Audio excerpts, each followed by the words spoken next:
I'm Lyric Monroe, 29 years old, living in Seattle, the kind of city where coffee, rain, and ambition all run in endless supply. For the past 3 years, I've been building something that I believed would change lives: an app. Not just any app, my app. A platform designed to simplify medical data sharing between patients and doctors, with privacy as its backbone. It was more than code. It was my heart, my sweat, my late nights fueled by instant noodles and the hum of my laptop fan. And I wasn't doing it alone. I thought I had a partner, Ethan Ward, my co-founder, my supposed friend. The kind of guy who had charm polished like glass, smooth, reflective, but sharp if you pressed too hard. We met at a networking event back in 2021.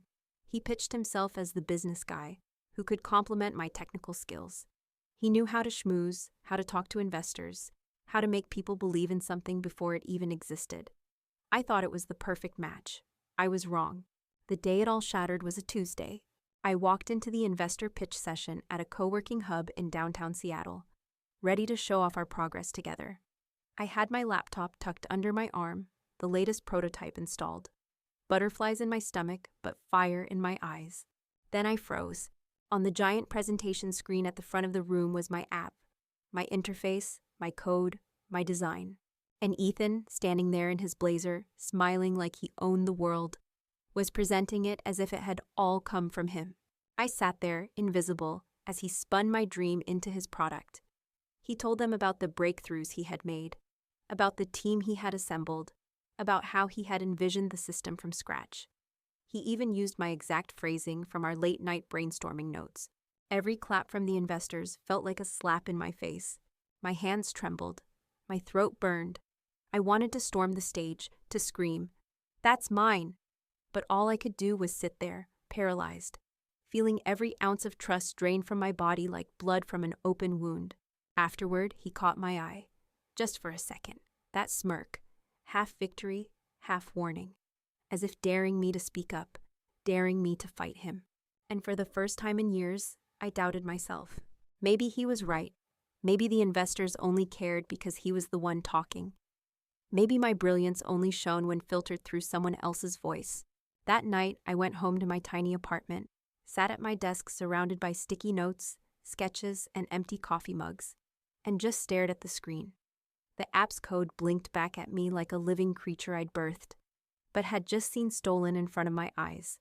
I clenched my fists. My nails dug into my palms until they left crescent-shaped marks. And that's when it hit me. If he wanted a war, he had just started one.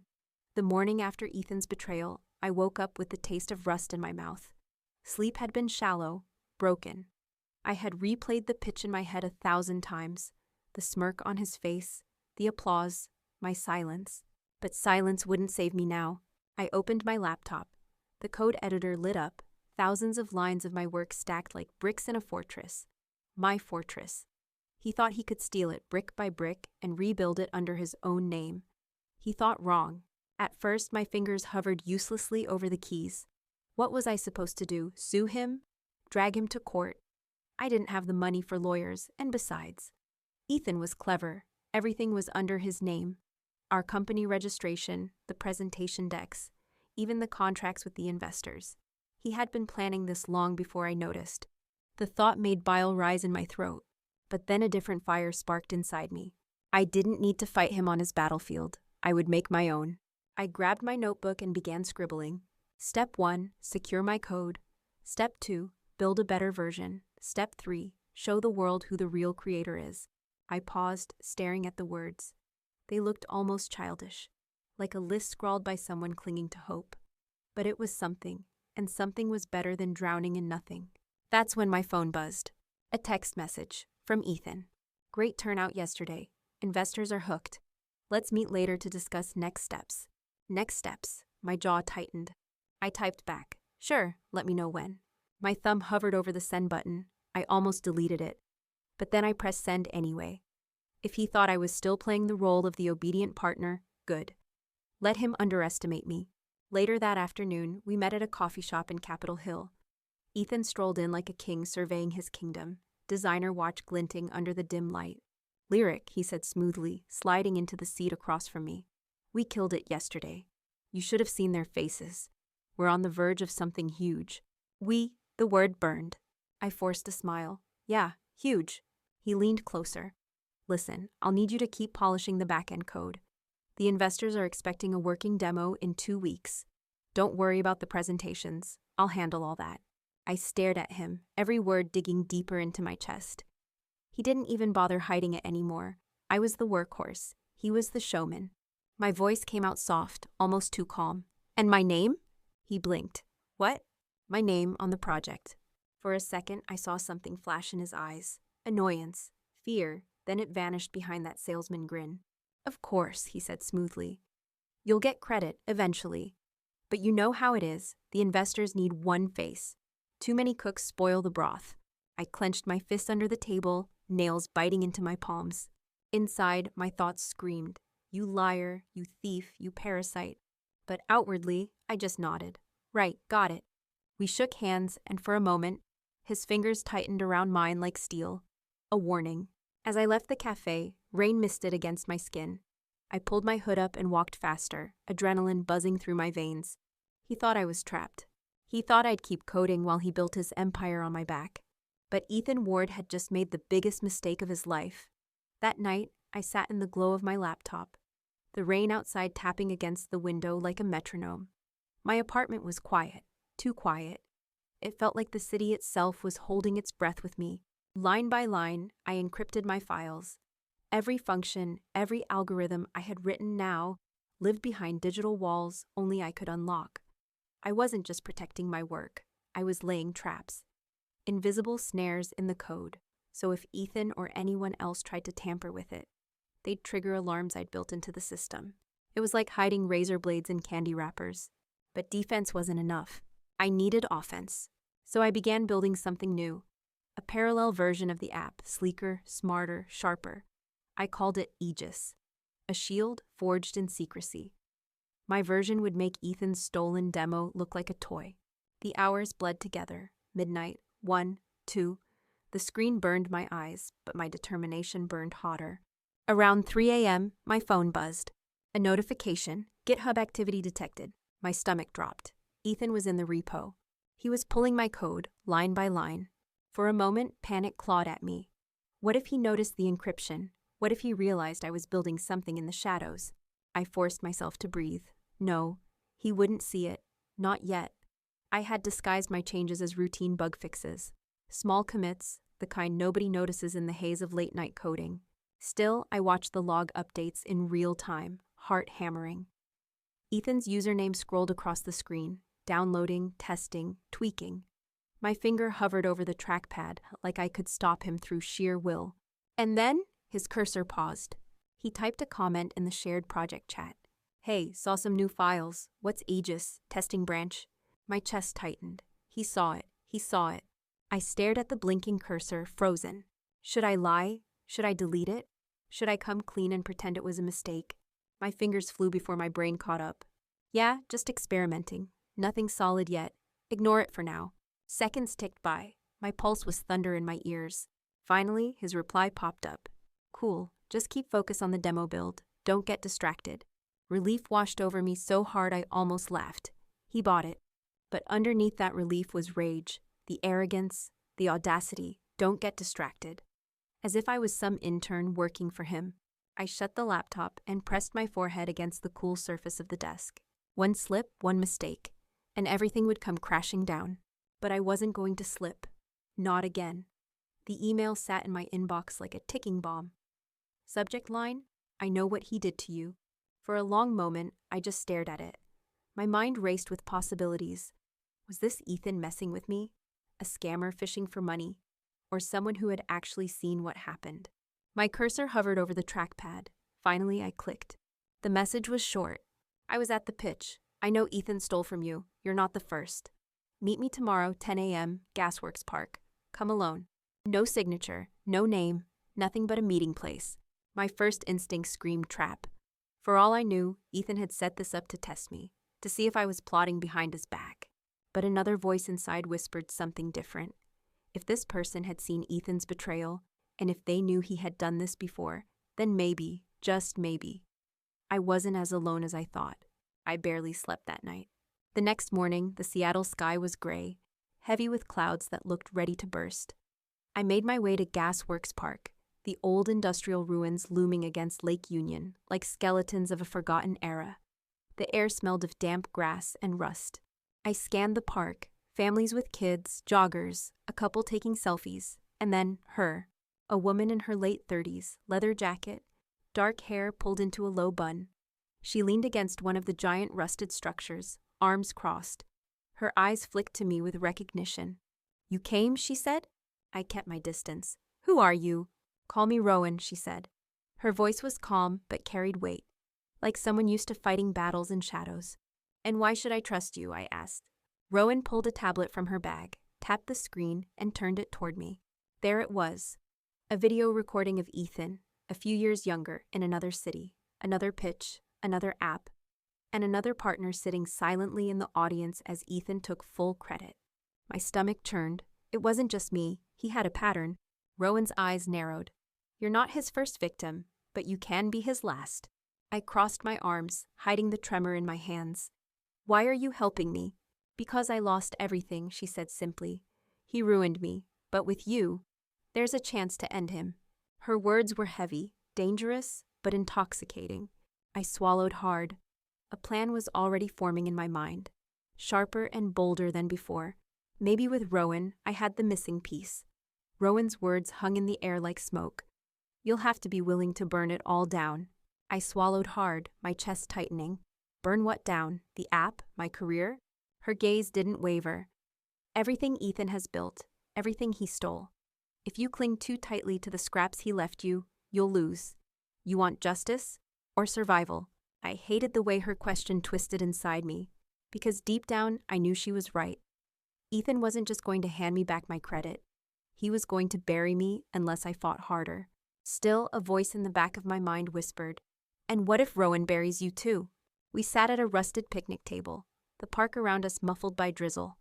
Rowan pulled a notebook from her bag, small, leather-bound, filled with messy handwriting and diagrams. "This is what he does," she said, flipping pages. I tracked every company he touched. He lifts ideas, repackages them, then discards the people who made them. Sometimes they fight back, but they always lose. Because he plays cleaner on paper. She slid the notebook toward me, pages filled with dates, names, screenshots. I recognized the hollow look in the photos of Ethan's other partners, the same look I'd seen in the mirror after that pitch. My throat tightened. "So what makes me different?" Rowan leaned forward. "Because you still have the code, and because you've got me." Her confidence was a double-edged sword, comforting but dangerous. I glanced at her, narrowing my eyes. "Why now? Why me?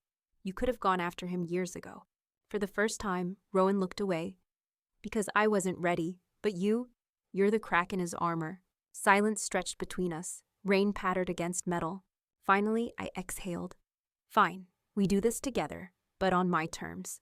Her lips curled into the faintest smile. "Good. Then here's the first step. We undermine his demo. You've got something new, don't you?" "Aegis?" My stomach twisted. "You saw the repo logs." "I noticed things," she said simply. "Aegis could be the weapon we need. But we have to be smart. If he senses even a hint of sabotage, he'll cut you out completely before you can make a move." Her words echoed the fear that had haunted me since part 2. One wrong slip, and I'd lose everything. But then Rowan's hand closed over mine, steady and firm. "Trust me, Lyric. Together, we can end him." I wanted to believe her. God, I wanted to. But as I looked into her eyes, I couldn't shake the gnawing question. Was Rowan really here to help me, or was she just another predator circling the wounded? Rowan's notebook lay open on my desk, its pages lit by the bluish glow of my desk lamp. My eyes locked on the screenshot that made my blood run cold. There it was, an email chain between Ethan and me, or rather, my old messages, drafts, attachments, even code snippets I had sent months ago. But the metadata didn't lie. The capture had been taken from Rowan's account. My pulse pounded in my ears. How had she gotten into my messages? Was she spying on me this whole time? The next morning, I texted her, "We need to meet, urgent." She replied almost instantly, "Name the place." We met at a small cafe tucked in a side street near Pike Place Market. The air smelled of roasted beans and sea salt drifting from the harbor. Rowan was already there, sipping black coffee like nothing was wrong.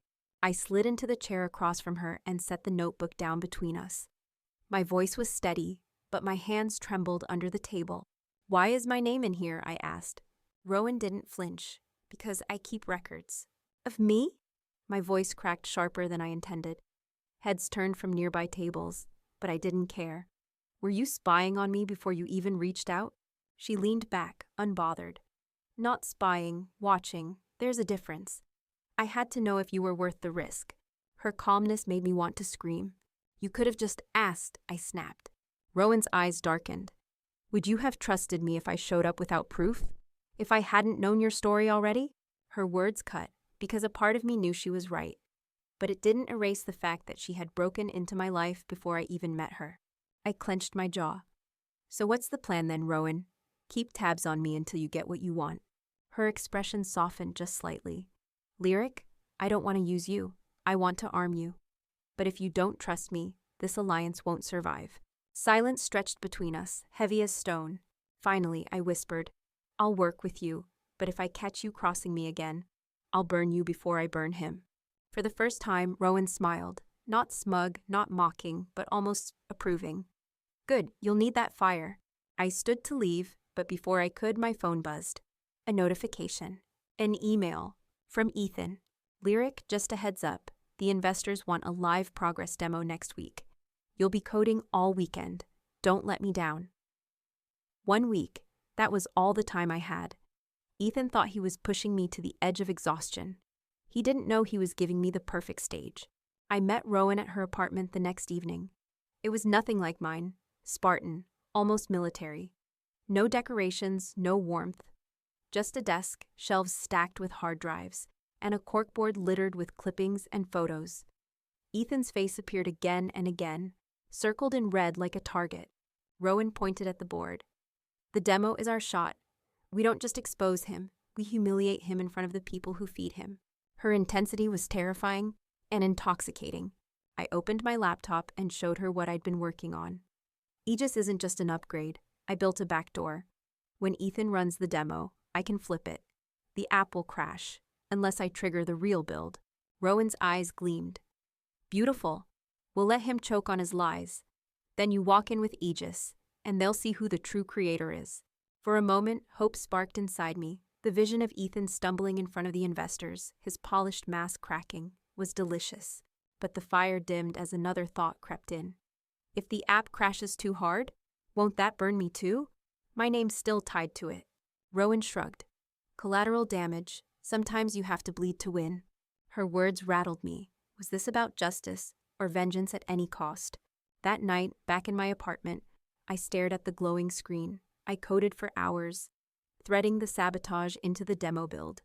But with every keystroke, guilt gnawed at me. I wasn't just setting a trap for Ethan. I was setting a trap for myself too. At 2 a.m., a message pinged on my phone. Not from Rowan, not from Ethan. It was from one of the investors. "Lyric, I want to meet privately. I have questions about Ethan's presentation." My breath caught. Did they suspect him? Or did they suspect me? The investor's message burned on my screen all night. "I want to meet privately. I have questions about Ethan's presentation." By sunrise, my decision was made. If I ignored it, I risked looking complicit. If I answered, I risked exposure. But silence was worse than danger. We met at a quiet rooftop cafe overlooking Puget Sound. The morning air carried the brine of the water and the hum of ferries below. He was already there, suit jacket off, sleeves rolled to the elbow. His name was Victor Chen, sharp-eyed, mid-40s, the kind of man who could read a balance sheet and a face with equal precision. "Lyric Monroe," he greeted me, shaking my hand firmly. "I've heard your name, but not from Ethan." My pulse skipped. "What do you mean?" Victor leaned back, studying me. "I've seen enough pitches to know when someone is recycling ideas. Ethan's demo, it felt rehearsed, like it wasn't his. And then I did some digging. Your GitHub commits are everywhere, but your name? Absent from his slides." The weight of his words pressed against my chest. He knew, not everything, but enough. I swallowed. "So why ask me here?" "Because I don't invest in liars. If Ethan is what I think he is, I need to know whether you're just his code monkey, or the real architect." His words cut deep. Code monkey, architect. One label would erase me, the other could save me. I took a shaky breath. It's my work, all of it. He stole it. He's been doing this for years. For a moment, Victor said nothing, just sipped his coffee, watching me. Then he leaned in. If what you're saying is true, then you have one chance. The demo next week. Show me, show all of us. But if you fail... He let the silence finish the sentence. I nodded, though my stomach twisted. The demo wasn't just a chance for revenge anymore. It was a trial by fire. Back at my apartment, Rowan was waiting, arms folded, eyes sharp. Well, he suspects Ethan, I said quietly. And he suspects me too. He wants proof. Rowan smirked. Good. Then we give him a show he'll never forget. But her smile lingered too long, sharp as broken glass. The night before the demo, my apartment felt like a war room. Screens lit the walls, lines of code flickering like falling dominoes. Coffee cups crowded my desk, the air thick with the bitter smell of burnt grounds. Rowan's voice echoed in my head. Sometimes you have to bleed to win. I worked relentlessly, weaving the final threads of sabotage into the demo build. To Ethan, it would look flawless. But hidden beneath the surface was a trigger. When he tried to show off the app, it would freeze, stutter, and collapse. Unless I stepped in. Unless I controlled the kill switch. My phone buzzed again. Ethan. Send me the demo package now. I want to run it tonight. My heart stopped. If he tested it too early, he'd see the trap. My fingers hovered over the keyboard. I typed, still optimizing, you'll have it in the morning. The dots blinked as he typed back. Then silence. I exhaled, my hands trembling. Too close. At 3 a.m., I finally closed the laptop. The build was ready. Aegis was ready. I was ready, or so I told myself. But sleep never came. My mind replayed every scenario. Ethan exposing me, investors turning cold, Rowan abandoning me the second things went south. By the time the sun rose, I felt hollow, a shell walking into battle. The venue was a glass-walled hall downtown, buzzing with suits and glowing screens. Investors clustered in groups, murmuring about the visionary Ethan Ward. My stomach churned at every mention of his name. Rowan slipped in beside me, dressed sharp, her expression unreadable. Nervous. I forced a smile. Always. She squeezed my arm once. Good. Fear keeps you sharp. And then Ethan walked in, basking in applause like a rock star. He shook hands, cracked jokes. His smile polished to perfection. Lyric, he said smoothly, spotting me in the crowd. Looking sharp. Ready to back me up today? His words dripped with arrogance, but also something else. Suspicion. I nodded, forcing calm. Of course. He leaned close, his breath hot in my ear. Don't screw this up. I'll know if you try anything. The lights dimmed. The screen flared to life. Ethan stepped onto the stage. Ladies and gentlemen, prepare to witness the future. The hall felt too loud. Every breath I took sounded amplified, like the room itself was magnifying the moment. Ethan's demo started smooth. He smiled, he narrated, he clicked through slides the way a magician flourishes a card trick. Investors leaned forward, nodding. He had rehearsed this choreography a dozen times, and the crowd wanted to be dazzled. Then the app hiccuped. A soft cough at first, an awkward pause, a misaligned animation. Ethan faltered in a practiced grace, smiled a little too wide, and kept talking like sound could plug the hole. The app stuttered again, then froze. Gasps, an audible intake like the room had been punched. On stage, Ethan's jaw tightened. He hit a key. Nothing. He flailed through rehearsed lines, but the demo hung like a broken promise. Backstage, my fingers trembled on the USB in my pocket. The kill switch fit like a coin in my palm, cold and decisive. Rowan was beside me, eyes sharp, jaw set. Victor sat a row back, watching like a juror weighing every twitch. The investors murmured, phones already half raised as they recorded the spectacle. Ethan laughed, a high, brittle sound. Technical issues, he said, voice steady but paper thin. We'll reboot. He tried to stall, he tried to charm. He even blamed server latency. But the investors were not in a mood to be charmed anymore. One of them, an older woman with iron gray hair and investor-scarred eyes, stood up and asked bluntly, Is that your build, Ethan? Or is someone else running an alternate branch? Every eye flicked toward me. My mouth went dry. For a second, I could have fled. I could have let him ride the wave a little longer and plotted revenge from the shadows. But everything that had led me here, the nights, the theft, the hollowing doubt, cried out for this one honest breath. I stepped forward. The stage lights hit my face like truth. My legs felt heavy, but my voice was steady. "Ladies and gentlemen," I said, "good morning. My name is Monroe. The build you're seeing was taken from a repository I authored. The version Ethan is presenting is not only plagiarized, it's a stripped, unstable copy." I let the words sit. "I have a working build. I wrote it, and I can show it to you now." A ripple through the room. Ethan's face went pale, then furious. He lunged for the podium. He began, voice thick. Investors murmured. Security shifted closer. Ethan's mask cracked. The practiced ease vanished. Rowan gave me the go. I plugged the USB into the stage laptop. My fingers flew, executing the sequence I had rehearsed in my head 1,000 times, but never dared to expect would play out. On the screen, the frozen demo disappeared and a new interface flared, sleek, responsive, unmistakably mine. I walked the audience through the features, the privacy architecture, the timestamps embedded in commits, the server logs that linked past pitches to Ethan's lies. I showed the video Rowan had given me. Ethan taking credit in other cities, different names, the same pattern. I handed the older investor a printout. Contracts, metadata, side-by-side comparisons of my original code and his patched demo. The hum in the room changed. Curiosity became disbelief. Disbelief became outrage. Ethan tried one last gambit. Denial, then blame, then an ugly attempt at gaslighting. "She's delusional. This is sabotage." He pointed at me as if the finger could redraw reality. Victor stood up. His voice was low and calm. "We invested on trust, not theater. Ms. Monroe, would you consider a demonstration for due diligence?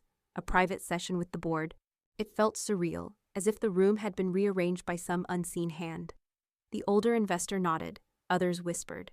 Security kept a wary distance from Ethan. The board pulled us into a closed room. Cameras were on, statements were recorded. Rowan spoke plainly, handing over her compiled evidence. Victor connected his laptop to the board and replayed the video timeline. By the time the doors opened, Ethan was escorted out.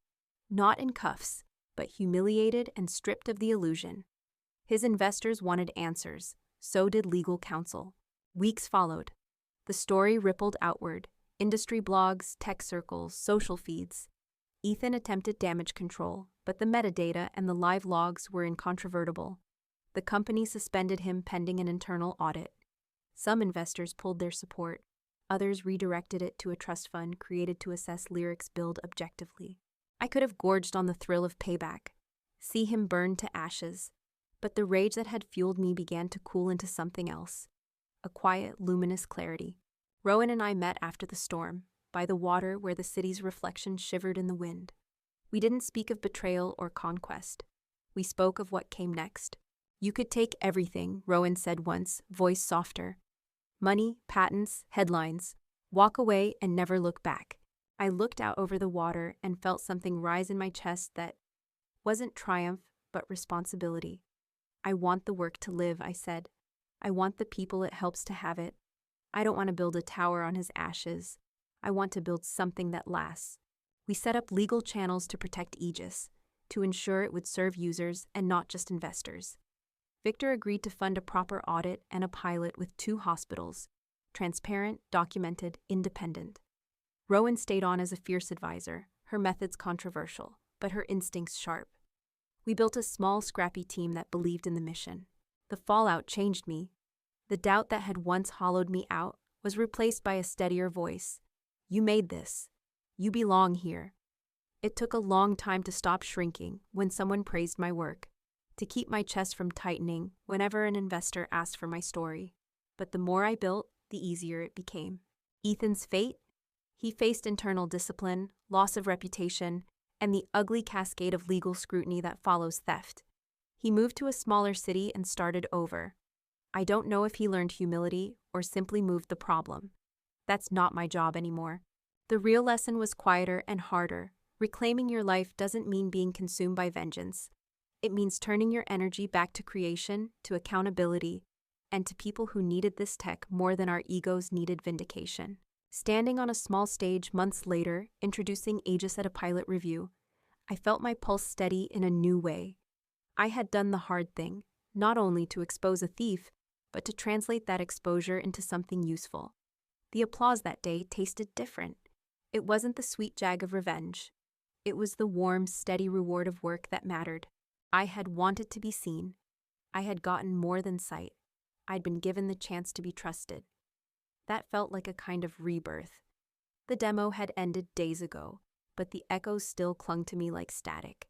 Headlines screamed Ethan's downfall. Investors whispered about Aegis, and my inbox filled with congratulations that felt too heavy, too sharp. Victory didn't taste the way I thought it would. It was bittersweet, like coffee laced with ash. Rowan called it justice. She smiled that dangerous smile and told me, "You did it. You cut him open in front of everyone." But deep down, I wondered, had I proven my brilliance, or just proven I could play dirty too? Victor arranged a closed-door meeting with the investor board 2 days later. The room was sleek, all glass and chrome, overlooking a gray Seattle sky. Ethan's seat was empty, deliberately left at the table like a ghost. "Ms. Monroe," one investor said, "your build impressed us, but we need stability, transparency. We can't fund another scandal." Their words hit harder than applause. They didn't just want code, they wanted trust. And I wasn't sure if trust was something I could ever carry again. That night, Rowan and I walked along the waterfront. She lit a cigarette, smoke curling into the night air. "Don't let them tame you," she said. "They'll try to make you play nice, polish you into another cog. You're more dangerous than that." I stopped walking. "Maybe I don't want to be dangerous, Rowan. Maybe I just want to build." Her eyes narrowed, unreadable. "That's the problem, Lyric. Builders get eaten alive." The silence between us stretched. For the first time, I realized Rowan's fight was endless. A war with no peace treaty. And maybe, just maybe, I wasn't ready to live in her shadow. Back in my apartment, the glow of the city filtered through rain-streaked glass. I sat at my desk, staring at the code that had started this all. Aegis blinked on the screen, alive, breathing, waiting. My phone buzzed, an unknown number, a single text. "You may have beaten Ethan, but you've made enemies you don't even see yet." The anonymous text replayed in my head like a broken record. "You've made enemies you don't even see yet." I stared at the words until they blurred into meaningless symbols, but the weight behind them wouldn't fade. Enemies, plural. Seattle's rain hammered the windows that night, the city lights smearing across the glass. I sat in the dark, the glow of Aegis flickering on my screen, and wondered who else was watching. The next morning, I confronted Rowan. She was at her usual cafe, leaning back with that casual air of someone who feared nothing. When I showed her the text, she didn't flinch. "Good," she said. I blinked. "Good? That someone's threatening me?" Her lips curled in that half-smile I'd come to distrust. "It means you've rattled the right cages. You didn't just expose Ethan. You embarrassed the people who backed him. Investors hate looking stupid. They'll want payback." The words tightened like a noose around my chest. "So I'm supposed to just wait for them to ruin me?" Rowan shrugged. "Or you prepare, build allies before they close the walls. Victor's one. There are others. But you'll need leverage." Her answer was too quick, too polished, like she'd rehearsed it. I narrowed my eyes. "And what about you, Rowan? How do I know you're not one of the enemies I can't see?" For the first time, her expression cracked. Just a flicker. Something raw, like hurt, or rage. "If I wanted you gone, Lyric, you'd already be gone." The words chilled me more than the rain outside. That night, back in my apartment, I dug through Rowan's files she'd shared with me. Screenshots, documents, timestamps. The deeper I went, the more inconsistencies I found. Gaps, convenient edits, evidence that could have been doctored. My phone buzzed again, another text. "Rowan isn't what she says she is. Meet me tomorrow, alone. 9 a.m., Union Station." Union Station smelled of old stone and damp iron. Morning light filtered through tall, arched windows, spilling onto tiled floors worn smooth by decades of footsteps. I sat on a wooden bench, hood up, laptop bag at my side, heart hammering hard enough to echo in my ears. Every minute that passed felt like a test. Rowan didn't know I was here. She thought I was home polishing the Aegis build for the board's review. Lying to her felt dangerous, like juggling lit matches in a room full of gas fumes. But that message wouldn't leave my mind. Rowan isn't what she says she is. Meet me, alone. At exactly 9 gos, a man approached. Early 40s, wiry frame, trench coat still dripping from the rain. His eyes were sharp, restless, scanning every corner before landing on me. Lyric Monroe, he asked quietly. I hesitated. Who are you? Call me Mason. He sat beside me, close enough for me to smell cigarettes clinging to his clothes. I worked with Rowan. Years ago. My stomach dropped. She didn't tell you? He asked. I shook my head, pulse quickening. Tell me what? Mason leaned forward, lowering his voice. Rowan doesn't just hunt thieves. She sells the wreckage. Every company she saves, she carves up and feeds to her contacts. Ethan was her mark before he was yours. She pushed him into stealing your work so she could swoop in and turn you against him. The floor tilted under me. No, she showed me proof. Proof she made, Mason said flatly. Rowan always leaves a trail, but she curates what you see. Look closer. Half her files are doctored. The rest are bait. I wanted to argue, to defend the one ally I had left. But the memory of those strange edits in her documents flickered through my mind like ghosts. If you want out, Mason said, sliding a flash drive across the bench. This has everything, her playbook, her contacts, the truth. But take it fast, she'll know you met me. I stared at the drive, small, innocent, dangerous. Then my phone buzzed, a text from Rowan. Where are you? My thumb brushed the edge of the flash drive, its silver surface glinting under Union Station's pale light.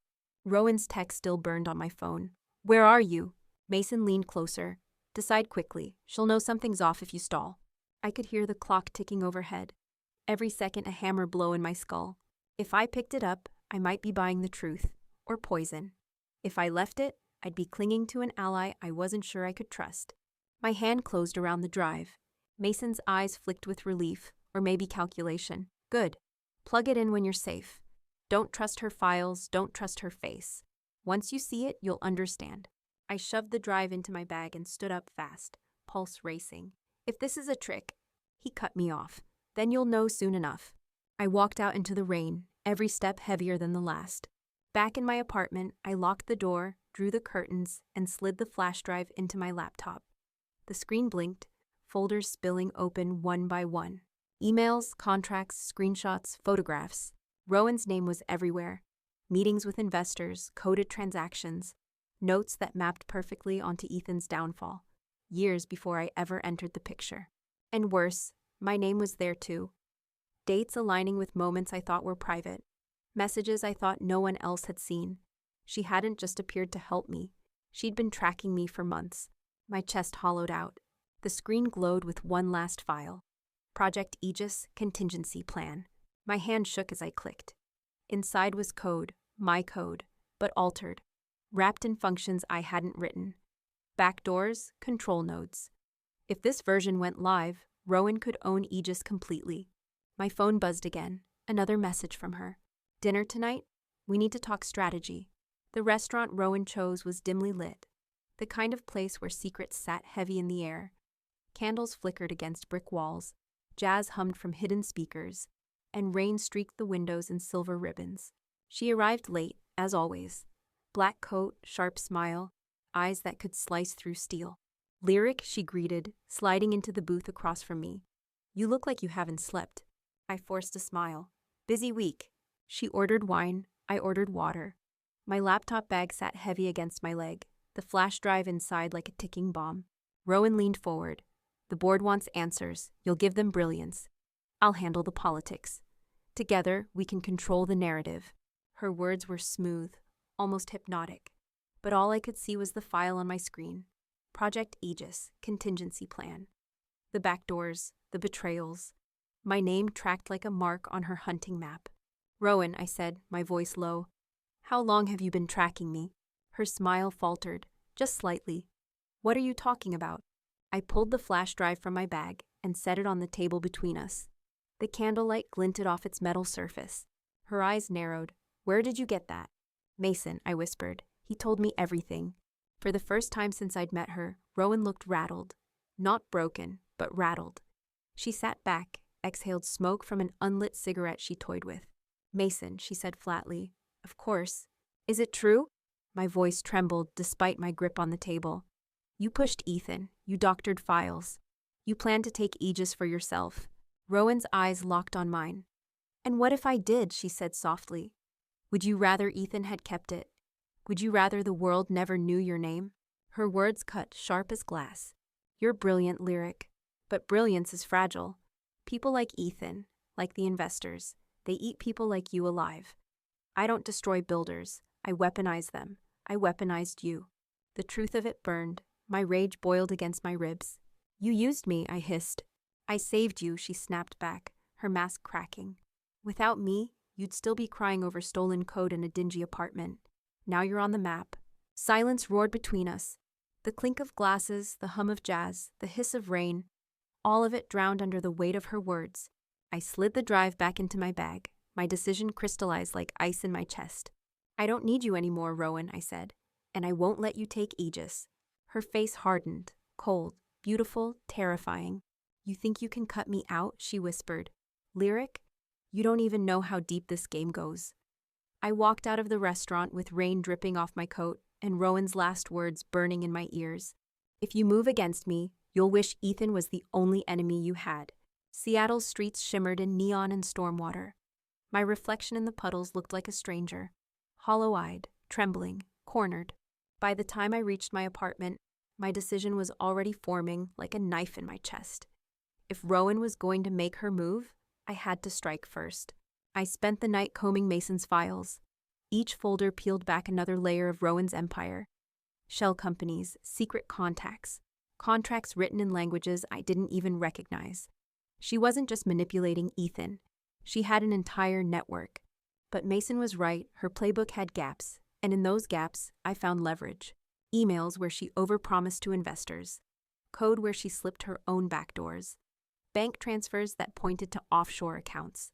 Enough to paint her as not just a strategist, but a criminal. At dawn, I encrypted everything and sent a draft report to Victor. No explanations, just the data. Subject line, Rowan Hale, not who she says she is. My finger hovered over send. Then the screen flickered. A message popped up, green text on black background. Nice try, Lyric. My blood froze. Another line typed itself in real time. You really think I wouldn't notice you touching my files? The cursor blinked. Check your phone. Heart pounding, I grabbed it. A photo had just arrived. It was me, taken through my apartment window, from outside, tonight. The photo burned in my mind. Me, framed by my own window, unaware of the lens on me. I tore the curtains shut and backed away, heart thrashing in my chest. My apartment no longer felt like mine. It felt like a cage Rowan had already mapped. My phone buzzed again. Step carefully, Lyric. You're in my city now. Her city. I grabbed my bag, stuffed my laptop inside, and bolted. Down the stairwell, through the rain-slick streets, I ran like prey. Every shadow felt like her eyes. Every passing car felt like a hunter's growl. I ducked into a late-night co-working space near Capitol Hill, the kind of place where freelancers lived on caffeine and anonymity. Fluorescent lights buzzed above. People hunched over screens, lost in their own wars. At least here, I wasn't alone. I plugged in and opened Mason's files again, hands shaking. I needed a counterstrike. Rowan was everywhere, but she wasn't untouchable. Somewhere in her empire, there had to be a weakness. Hours bled away. My eyes blurred over strings of code, transaction logs, server maps. Then, buried in a folder labeled innocuously Archive 03, I found it. A contract, signed by Rowan Hale, dated 5 years ago, with Ethan Ward. Not just enemies, partners. The words blurred as nausea punched me in the gut. They had been working together long before me.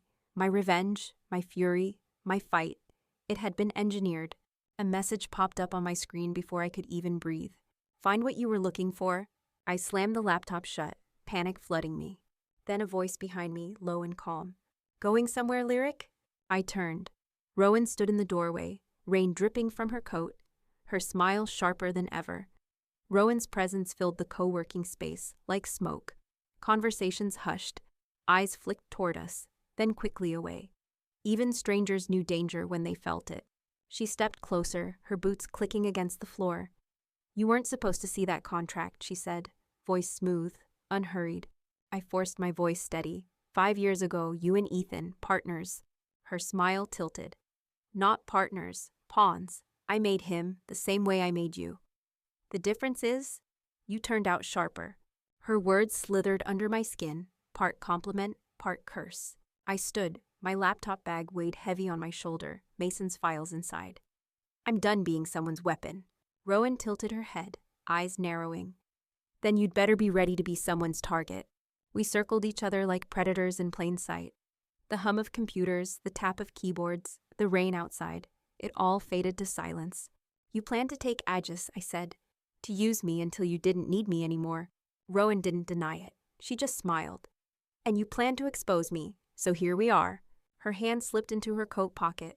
My pulse spiked. But instead of a weapon, she pulled out a phone, placing it on the desk between us.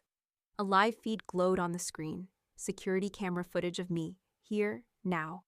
Already uploaded. Already compromised. Push me, she whispered, and you'll fall with me. Everyone will think you were part of it from the start. Her trap snapped shut, unless I found a way to flip it. I leaned forward, lowering my voice. Maybe, but I've already sent your files to Victor. Every contract, every account, every backdoor. Even if you burn me, you burn bigger. For the first time, her mask cracked. Her jaw clenched, her eyes flashed. Silence stretched, a war of wills. Then Rowan laughed, a sharp, broken sound. Maybe you are sharper. She pocketed the phone and leaned close enough for me to smell the smoke on her skin. This isn't over, Lyric. It never is. But for now, you win. And just like that, she was gone. The door slammed behind her, leaving only rain and the echo of her threat. I sank into my chair, shaking but alive. For the first time in months, my chest felt lighter. Victor called that night. We've seen enough. Rowan's finished. Aegis moves forward, with you. The words should have felt triumphant. Instead, they felt heavy with responsibility. I looked out the window, city lights blurring through rain. I hadn't just won revenge. I had inherited a battlefield. But for the first time, I believed I could fight for more than survival. I could fight for creation, for ownership, for myself.